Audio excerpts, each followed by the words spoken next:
السلام عليكم ورحمة الله وبركاته. أحبتي في الله، معاكم أختكم في الله مامة عمر وكريم. النهاردة هنعمل مع بعض طريقة عمل الفراخ المشوية، بس بطريقة جميلة جدا هتعجبكم جدا جدا جدا. وهنعملها الفراخ يا جماعة تكون صحيحة، يعني أنا هعملها الفراخ الصحيحة، مش هعمل الفراخ يعني مش هقطعها صغير. أنا جبت الفرخة زي ما حضراتكم شايفين كده، وخليت بتاع الفراخ يقسمها لي نصين، تمام؟ يعني ده نص وده نص، تمام. قسمها بالطول. هعملها النهارده صحيحه معاكم، عشان في ناس طلبوها مني صحيحه كده يعملوها ازاي. جبتها ونقعتها في المحلول الملحي بتاعها، غسلتها غسله كويسه جدا. طبعا المحلول كلنا عارفينه عباره عن معلقه كبيره من الملح، معلقه سكر، معلقه خل كبيره، ليمونتين كبار. نعصر كل ده على بعض ونقلب كويس كويس، وهنحط ميه وننقع بقى الفراخ بتاعتنا فتره لا تقل عن ساعه، ساعه ونص، وقت ما انت عايزه يعني. وبعدين بتسيبيها كده، وبعدين بترمي الميه بتاعتها وبتشطفيها شطفه كويسه، وتبداي تشتغلي فيها. هنحتاج النهارده ايه للفراخ المشويه بتاعتنا؟ هنحتاج ربع كوبايه من الخل، وهنحتاج 4 حبايات من الطماطم، وهنحتاج بصلتين كبار، وهنحتاج حوالي 4 5 فصوص من الثوم، هنحتاج قرنين او 3 فلفل اخضر، فلفل الوان براحتك خالص، هنحتاج ليمونتين متقطعين، مش عايزه القشر بتاعهم ترميه، انا عايزاهم بقشرهم، عايزه بس البذر تنضفيه كويس من البذر، تمام. البهارات بتاعتنا عباره عن ملح، فلفل اسمر، مرقه دجاج فوريه، بابريكا، فلفل اسمر، وبهارات، وزعتر. ده زعتر يا جماعه، تمام. يبقى ده ملح، زعتر، مرقه دجاج، بابريكا، فلفل اسمر، بهارات، البهارات العاديه بتاعتنا خالص، تمام كده. يلا بينا اقول لكم هنعمل ايه. يلا بينا. هنعمل ايه يا جماعه؟ طبعا لو عندك كبه تمام هنجيب الكبه، لو ما عندكيش كبه يبقى كل الحاجات دي هنحطها في قلب الخلاط. لو عندك كبه هنحط في الكبه، عندك خلاط يعني اي حاجه موجوده عندك هتمشي، تمام. هنفضي كل الخضار ده مع بعضه كده، ونضربه ضربه كويسه في قلب الايه، الخلاط او الكبه بتاعتنا، تمام. هضربه بقى علشان ما صدعكوش وارجع لكم تاني، استنوني. انا خلاص ضربت الخلطه بتاعتي كلها زي ما حضراتكم شايفين. هنزل بقى بالبهارات بتاعتي، ملح وزعتر، مرقه دجاج وبابريكا،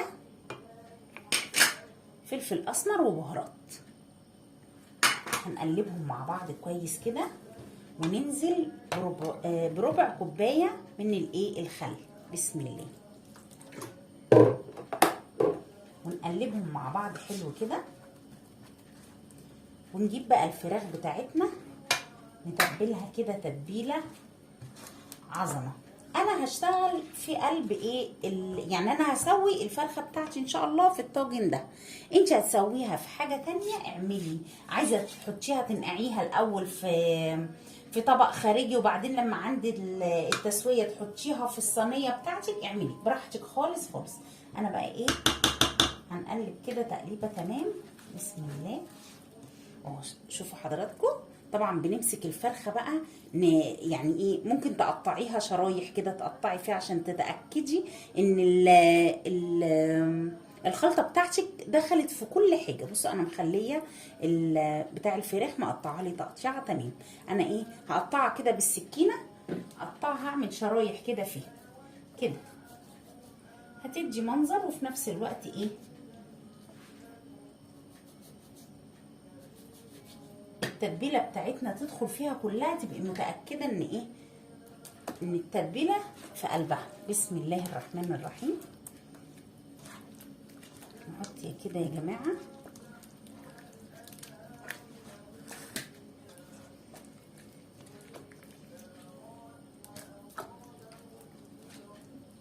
كده كده.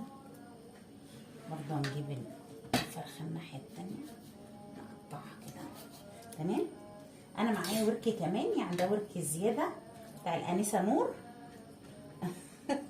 نتبله لها هي كمان. يلا زي بعض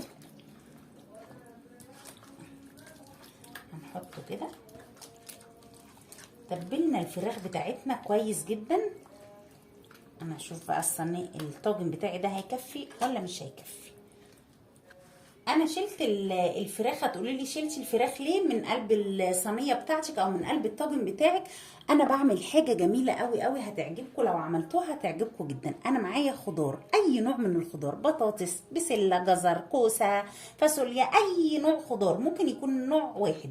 قطعت البطاطس رقيقه كده، مش تخينه قوي يا جماعه، قطعتها رقيقه كده، مش عايزاها تخينه.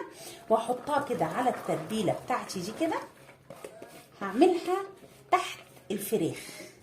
تمام. وهنديها تقليبه حلوه كده برضو. خلاص فردنا الخضار بتاعنا كده، هنزل بقى تاني بالفرخه بتاعتي على الخضار كده. بسم الله.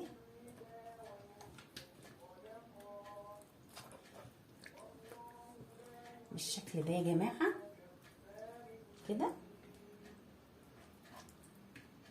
طبعا لو انت مستعجله عليها حطي على طول، هتحطي عليها كوبايه من الميه وهتلمعي وشها كده بزيت.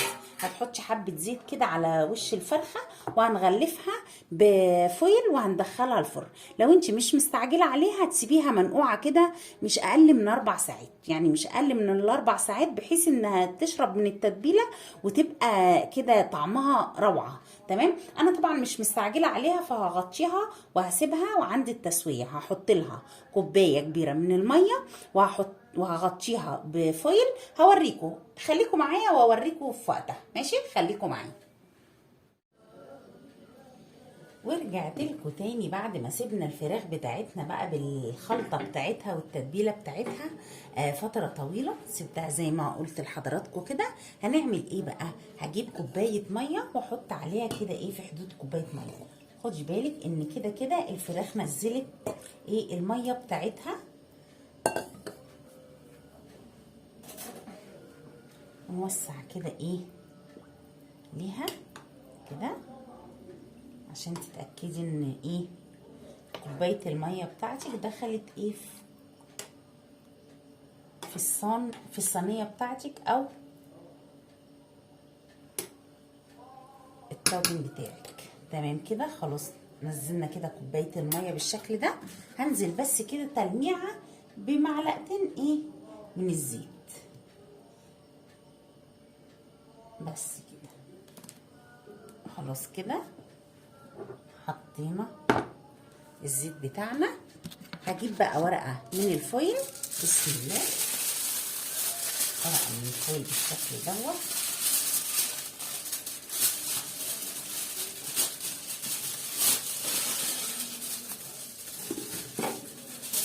ونقفل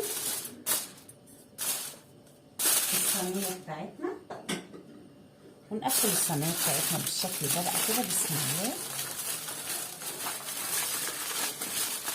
تبقى تقفيله تمام كده.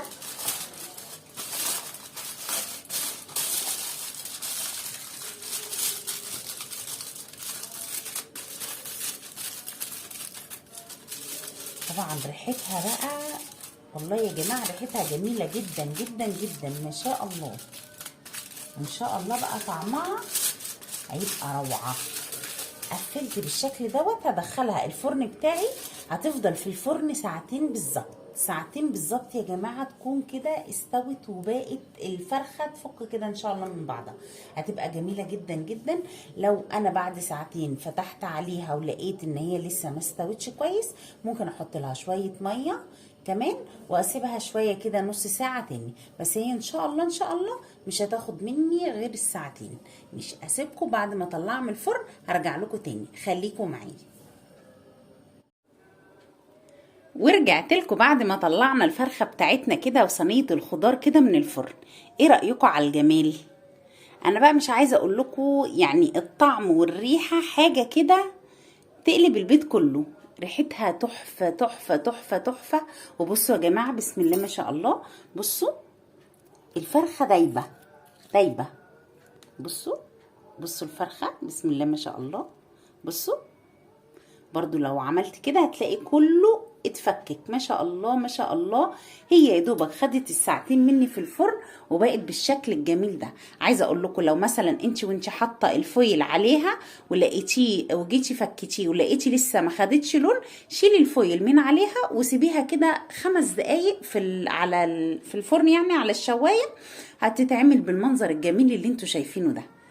يا رب تكون وصفتي النهارده عجبتكم. ما تنسوش لو عجبكم الفيديو تعملوا لايك وتعملوا اشتراك للقناه. ما تنسوش تفعلوا الجرس علشان يوصل لكم كل جديد. والسلام عليكم ورحمه الله تعالى وبركاته.